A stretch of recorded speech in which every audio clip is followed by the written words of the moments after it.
Let us learn about MATLAB variables in depth. From high school math classes, you already know that unknown values are represented with variable x. When you get a chance, read through the College of Engineering webpage content. We at UVM are not just solving for x, we're part of a bigger equation.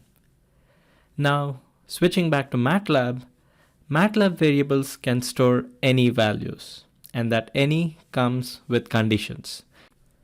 We can create variables in MATLAB using the assignment operator, which is the equal to sign. And creation of variable is formally called as initialization. So variable A is initialized with value 5. Instead of using simple letters as variable names, we could use something meaningful. For instance, I have a variable called as mynum, in other words, my number. Anyways, let's clear the screen using the CLC command, and then you can observe in the workspace that mynum has value 5. Now if I write mynum equals to mynum plus 1, my answer is going to be 6. Now let's try to decrement the mynum value by 4. So after executing this command, the value of mynum will be 2. There are limitations on how you can name your variables in MATLAB. So if you use a number as a first letter, MATLAB wouldn't accept it as a variable name. The usage of special characters is also restricted when you're naming the MATLAB variables, except for underscore. Okay, so you can have underscore or numbers later on in a MATLAB variable name. So let's just summarize this again. While naming MATLAB variables, the first letter should be from alphabet. It has to be a letter. It can contain numbers or underscore, but it should be after. No special characters are allowed.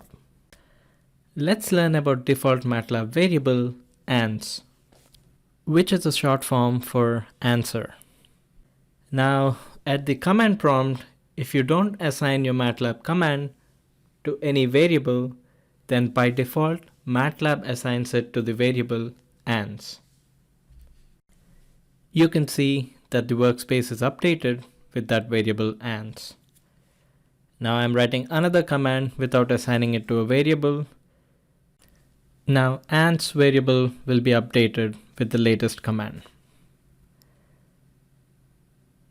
Let's look at these values. Ans has 8 and mynum has the value 2. Now given that the current value of mynum is 2, if I just write mynum minus 7, the answer variable will be updated with minus 5. Hope that made sense. Take your time, try to understand how MATLAB assigns these values to the default answer variable ans. Now if I specifically say mynum equals to mynum minus 7, then instead of updating the default answer variable, it updates the mynum variable. Open MATLAB environment and play around with the command prompt.